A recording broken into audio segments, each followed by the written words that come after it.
majina wanalita James, nafikiri wengi mnalielewa. Kubwo gukora byose duhaguruke dusome. Kwa kutenda yote msimame tusome. Tunasoma Yohana ibice 4. Tutasoma Yohana sura 4. 24. Shairi ya 24. Tugeze kuri 32 hadi 32. Kama kuna msomaji na kama hayupo tutasoma 24.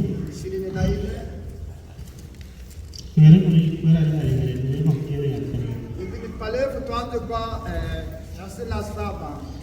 Uwo mwanya abigishwa be baraza batangazwa nuko avugana n'uwo mugore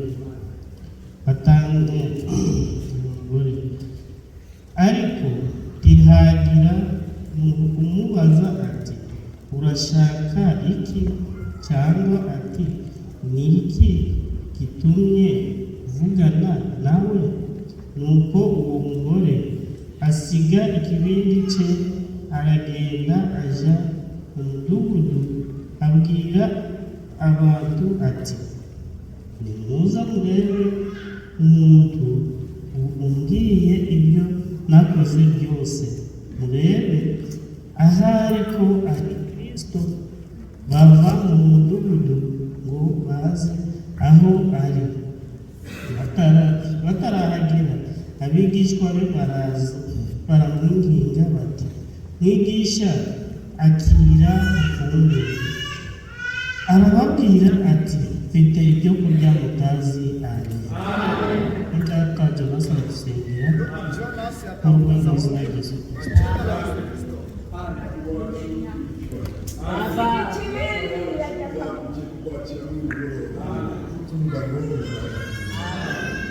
Imana y'itangaza umuhimbyi w'indirimbo yaravuze ati urumve twenda kukuvuga. Ibintu byawe bene data bamaze kubivuga, bamwe warabaruhuye, abandi bakiza impanuka, abandi bavana mu bitaro. Uri Imana nyamana, igitare cy'Abisirayeli waravuze ngo mfite ibyo kurya mutazi. Abisirayeli bariye mu butayu bose barapfa, ariko Imana ibishira manu idasaza. Manu idasaza ni ijambo ry'Imana, ibishira mu kanwa k'abagaragu bayo, bavuga indwara zigakira, bavuga abagahindutse bagahinduka, bavuga abadahindutse bagahinduka. N'icyubahiro tuguhaye icyubahiro, tuguhaye ikaze, karibu mu materaniro.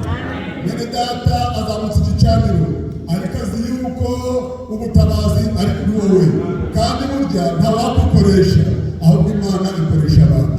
Emera nyagasani, Bibiliya irabumbuwe, yanditswe adahari, ariko Umwuka Wera yarahari.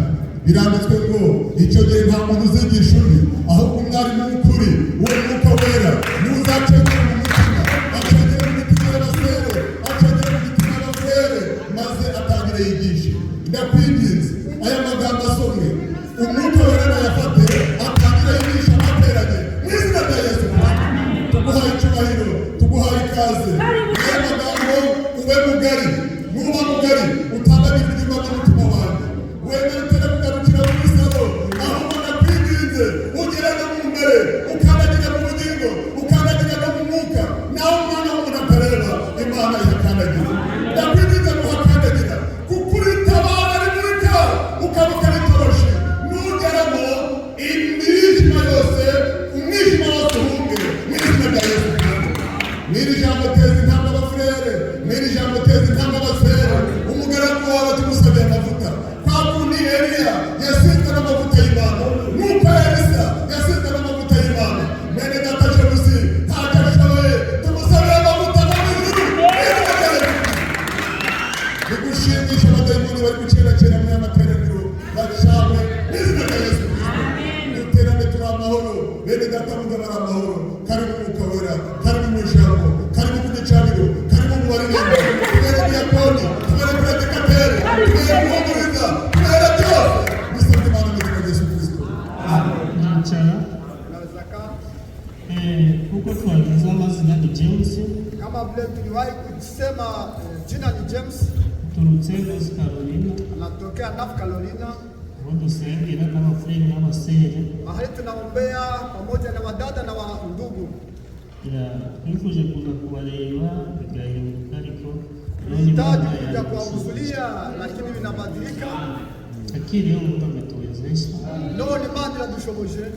Kwa kuwa ni mjukumu ama mzigo, ni kuambia turawaambia ngo tugiye kureba bene data na bashiki bacu bari hali hakurya Kentucky. Ilikuwa mzigo mzito kuya kuona wandugu wanao keti Kentucky. Nuko nabo baravuga ngo nuhagera uzatutangize bene wacu cyangwa bene data utuzaraganwa ubwami. Sisi hapo utawasalimia wandugu na wadada wengi ambao tutaliti pamoja ufalme. Rero twaje turabana turi bato ariko ku Mana byose birashoboka. Tuko watoto lakini mbele ya Mungu yote inawezekana. Noneho twihuse turaganije ngo ibyo kurya by'abana b'Imana.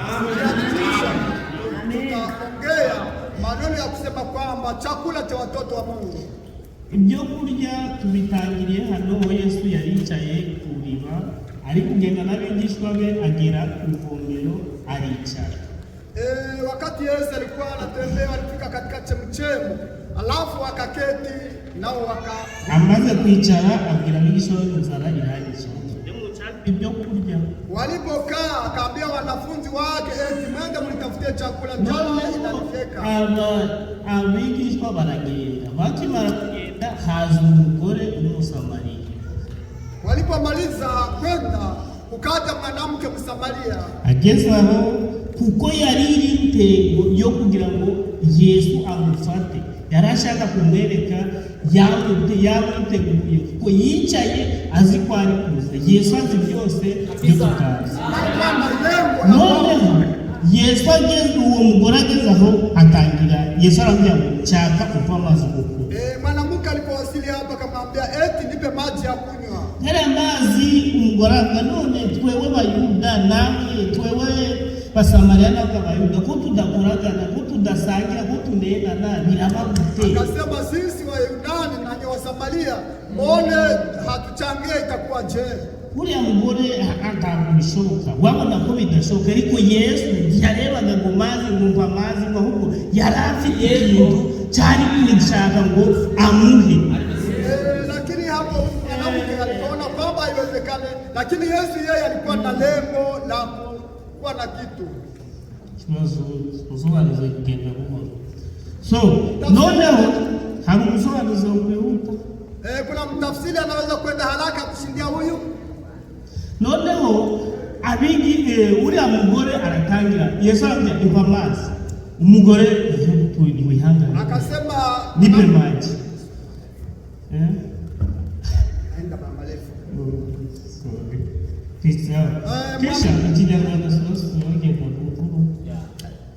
Kisha Yesu akafika wakati akasema ninataka unipe maji. Anamwambia ngo mamazi. Kisha Msamaria akamwambia mimi siwezi kupatia maji. Hii shimu ni ya mrefu. Unajua kila mtu kusema shote hapa binakuwa ni anamwambia ati rero leka iliba lile cyane ntabwo naweza kugeramo. Akamwambia nipe maji. Anamwambia ngo mamazi. Akasema hapana na wewe jisaidie ushote. Anamwambia ati nawe ngaho gerageza nawe. Kisha akamwambia umesahau. Ungenipa mai, hii mai ya bure na wewe ningekupatia mai ya kidogo. Kisha wakati yeye ule mwanamke alisikia mai ya kiroho ya namna gani? Ndio maji ujingo ni maza. Yesu akamwambia kuna maji. Yeye ningepatia hapo ungeza kujasho pia. Akasema ile maji inafanana na namna gani? Akasema sasa ningependa nipatia kawaida. Hapana. Kuna vitu wengi unaomba kwanza. Kuna vitu wengi unaomba kusema ufanye kusema upate ile maji ya uzima. Yesu kila mara na kila wakati akiwa na lengo na wewe kuna njia yenye atakutamakia. Yesu anapaswa kwanza jinsi utapatikana mjumbe, analeta hata jirani anagonjwa, umsindikize kukanisa kusema upate wokovu. Kisha Yesu akasema ninaijua kama unapenda upate maji ya uzima, hebu weke Bwana wako kwanza. Wakati yeye ule mwanamke alisikia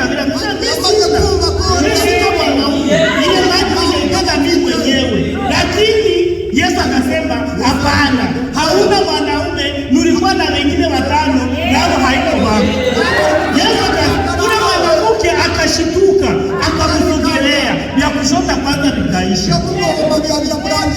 Chakula ya kiroho inapishana na chakula ya mwili.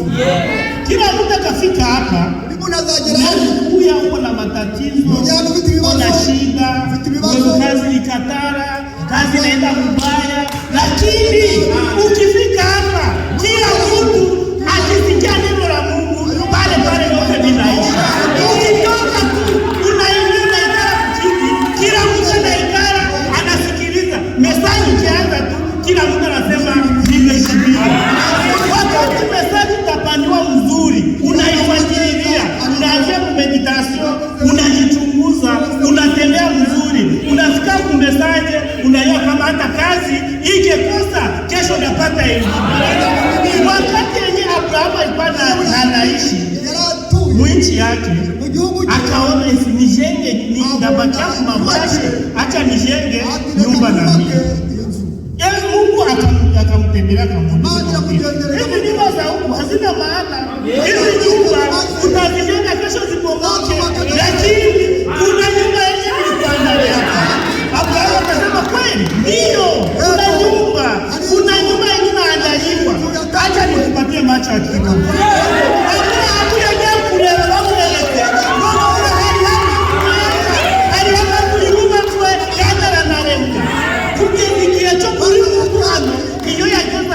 agahinda kamwishe kuvugiza elesekerezo uricara mesaje utangira kutangwa igatanga ukaryageza ukazunguza hari igihe ungana ngo ibyandiko byose mwumvise. Nicyo gituma Abisirayeli bamagije mesaje bakiriye Yesu Kristo babwirwaga ngo no kuva murapfa, niba mutamwihakanye, niba mutamuretse murapfa, turabica ndo mubyemera ngo nuko kotwica. Nta kindi cyo dufite, nta kindi cyo dufite cyo guhitamo, ahubwo tuzapfa dupfiriye muri Yesu Kristo.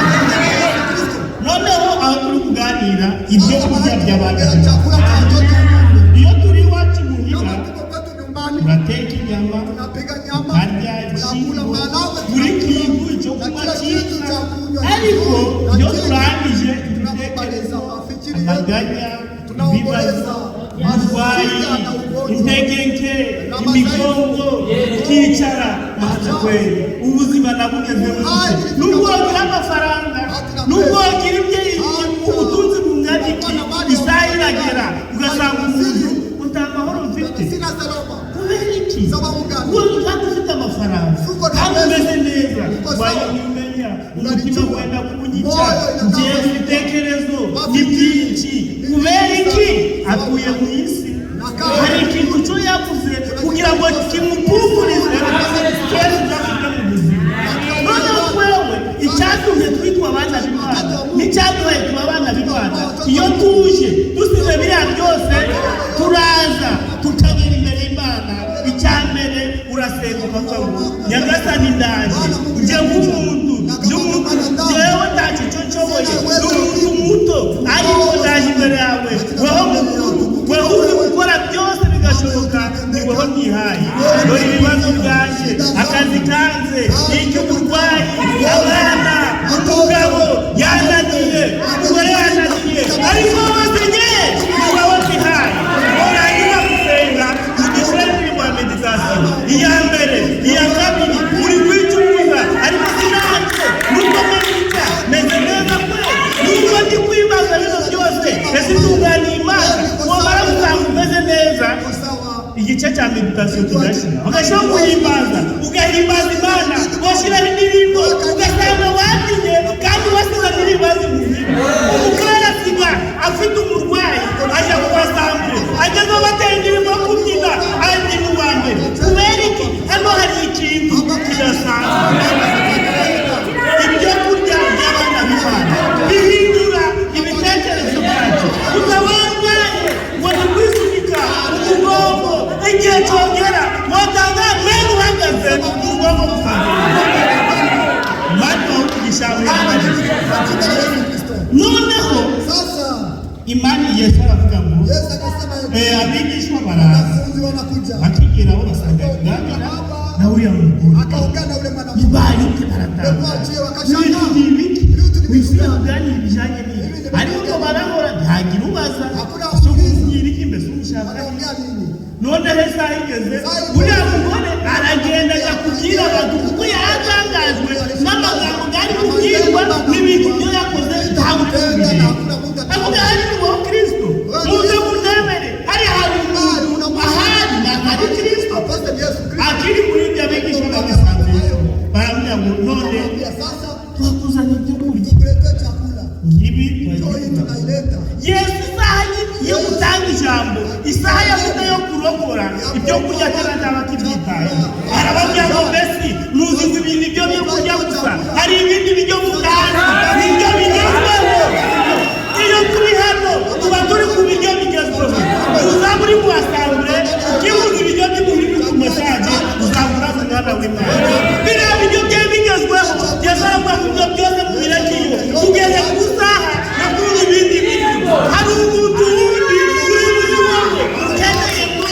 abona ibyo kurya bimutunga kuko igihe tuzabaha bino bijyo byo wumva nibyo bizakuresha yazarangwa ngo murekera ngo ibyo kurya buno ibyo byo kwaza ntakamaro mureke kwanza abantu baze mu ijambo ry'Imana dusome Abakorinto Soma kitabu cha Wakorinto wa pili kane ile moja watusomee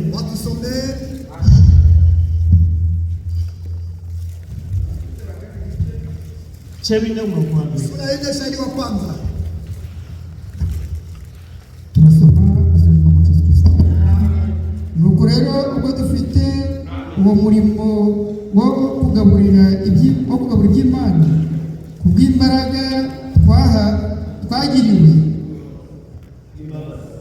kubw'imbabazi twagiriwe ntiducogora ahubwo twanga ibiteye isoni bikorwa rwihishwa.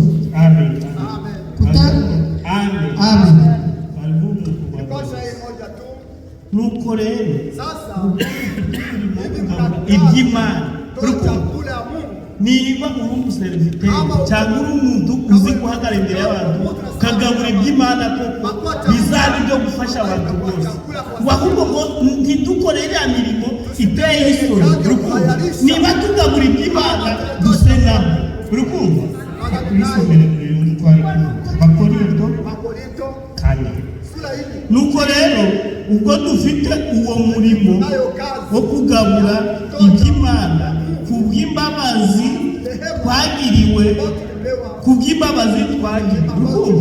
ubwiriza wese anayehubiri yote ntabwo yari abishoboye ntabwo yari abizi kubera iki igihe utize ngongera no musetiyeni kubera iki ntushobora kubwiriza uwiza kiga universite ya Bibiliya ngo mushyire hariya akananirwa umuntu akaza aza amashuri rwose ariko ubaza ngo mbese ko mbonaga wizeye ibyo wizeye ni ibiki ngo buriya njyewe nizeye kubatizwa mu izina rya Data tuze n'Umwana oya barayumye buriya wari ugomba kugenzura abo babibwiwe barakomeza bageza ku byakozwe n'itunga bakigeraho niho umurimo wabaye konfirime niho byakozwe ibyo babatumaga ngo mwarayo uri kureba n'ibintu by'umuntu utotekereza mu mutwe cyo gituma uza iyo bavuze ngo ushaka kubatiza arakubwira ngo niba ushaka ibi by'Imana uzabishyira mu mutwe mesaje izatangwa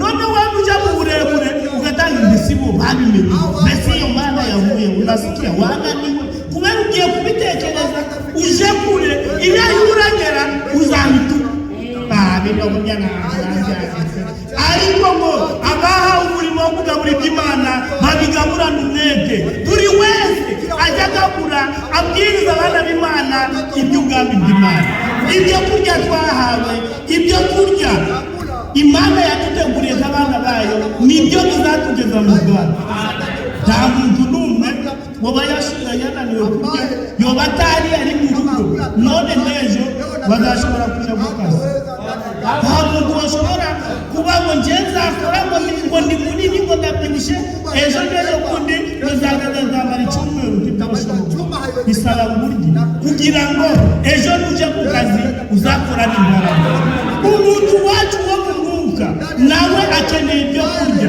nicyo gituma buri gihe tuzi imbere y'Imana kwiyeza kuko umuntu uvuga ngo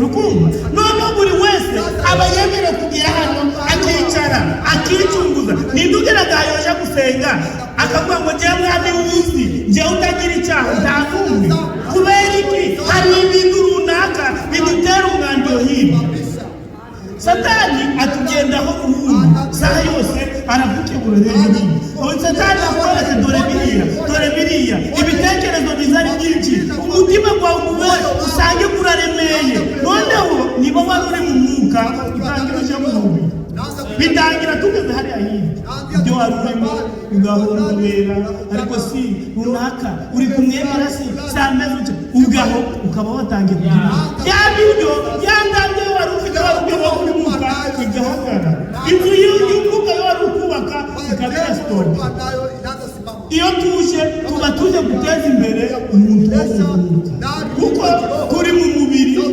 turihesha umubiri byo kurya tukagukorera buri kintu hari n'ikindi nacyo kiba gikeneye umuntu wacu wo mu nda umuntu wa ndani nawe hari ibyo akeneye iyo uje rero ukaririmba bakabwiriza ugasanga babyinnye uranawe baravuga ngo igihe kimwe ngo twari bari kubwiriza umufurere akudamega akubita iburike irafunga bagiye kureba baratangara byabaye ute zara turebe barebye basanga nta kibazo nta no kubyimba ni ukuri bamujyana kumupima ngo barebe wenda niba hari ikibazo cyaboneka basanga ari gutarama kubera iki hari iyindi mbaraga muhabara iyo uri imbere y'Imana kandi kwambika imbaraga hari umuti iyo tugeze hano duterwa uri muntu akaguterwa wo kukwibagiza bya bibazo ejo narakoze bambwira nami mu kazi bagasigaza bankoreshana ibyo byose byibagirwe bitewe n'iki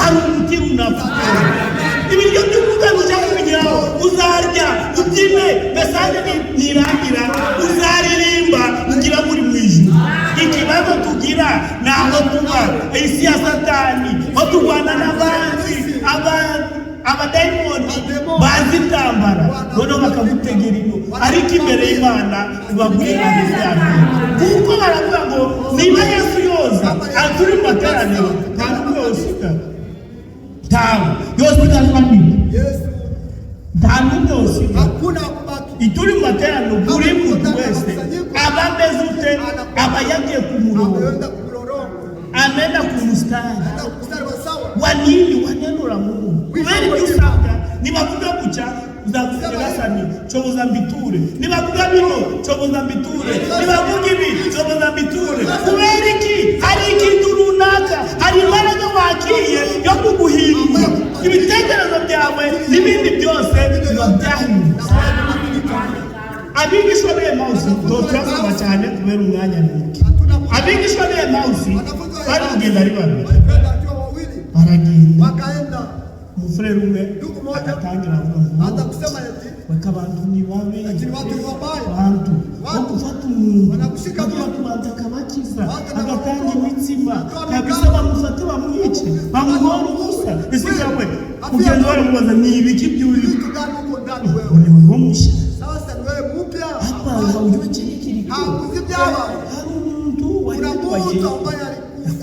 alitwa Yesu alikuwa anaitwa Yesu yakoraga ibitangaza alikuwa anafanya maajabu ibyo bintu byo yakoraga abantu benshi bakabikirizwamo abarwayi bagakira abandi nabo bakaba mu kibindi bakurukana imbaraga pata nguvu none byari bimeze sasa alikuwa abatanzi abanditsi baje baramugira inama baramufata bamufashe baramwica bamuryoza ubusa agahinda uri kumva batangiye kwevoka imbaraga agahinda karaza uzuri kakuya agahinda kaje Yesu no mwavuze ngo aho babiri cyangwa batatu bari bavugaho bavuga izina ryanjye nzaba ndi hagati yabo Yesu araza abagezeho arababwira mubwire ibyo murimo buriya twewe turi kuganira ku bya Yesu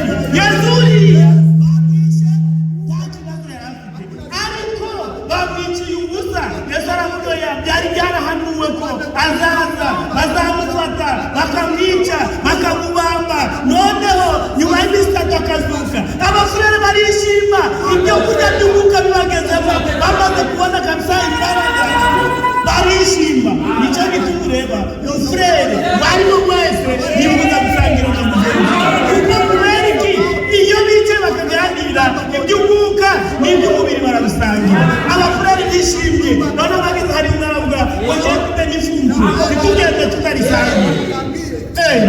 bimeze baragenda hata ari resitora ugende bakiyagira bakishimye bari mu munezero kugira ibyo kurya usengere turya Yesu nawe ubagirishaga Yesu barazemo waco bisabire Yesu agitangira gusa waniwe Yesu nubishaka nubwo amagambo ye azaza Yesu nubishaka byose azagutanga Yesu nubwo ukene itegeke icyari cyo cyose uzicara ngo nyagasani nta wundi wafashije runaka bajyana abandi barabasanze abandi n'abandi abo wakijije Yesu azaza wiyicariye azakuganiriza ibyishimo bizatangira byose iyo ubishaka Yesu aragusanga maze akugisha witwa Yesu Kristo byo kurya by'abana b'Imana nibyo turya kandi nibyo bitubeshejeho kuko iby'umubiri biratwica ariko iby'umwuka